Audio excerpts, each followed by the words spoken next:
Hi friends, welcome back to my channel. Interesting వీడియోల కోసం నా ఛానల్ను సబ్స్క్రైబ్ చేసుకోండి. ఆంధ్రప్రదేశ్ ప్రభుత్వం కీలక నిర్ణయం తీసుకుంది. రాష్ట్రంలో ఆదరణ 3.0 పథకాన్ని అమలుకు సిద్ధమైంది. ఆదరణ 3.0 పథకం కింద టైలర్లకు ఆధునిక కుట్టు మిషన్లు అందిస్తామని బీసీ సంక్షేమ శాఖ మంత్రి సవిత తెలిపారు. తాడేపల్లిలోని క్యాంపు కార్యాలయంలో టైలర్ల ఫెడరేషన్ చైర్మన్ ఆకాశపు స్వామి మంత్రిని కలిసి వినతి పత్రం అందించారు.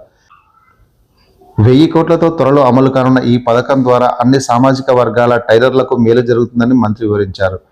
టైలర్లలో అన్ని సామాజిక వర్గాలు ఉన్నారని, వారందరికీ మేలు చేసేలా చర్యలు తీసుకుంటాము అన్నారు.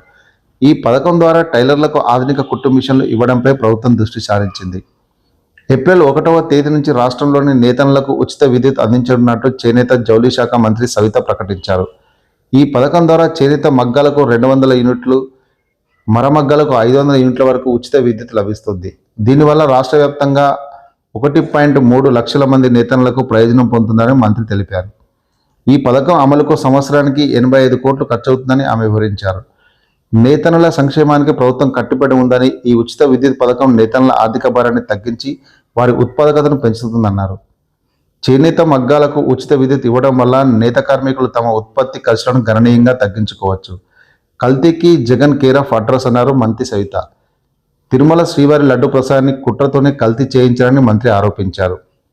తిరుమల లడ్డులో కల్తీ జరిగిందని సీట్ స్పష్టం చేసిందని, ఆ తప్పును కప్పిపుచ్చుకోవడానికి జగన్ బ్యాచ్ బుకాయిస్తోందని మంత్రి సవిత మండిపడ్డారు.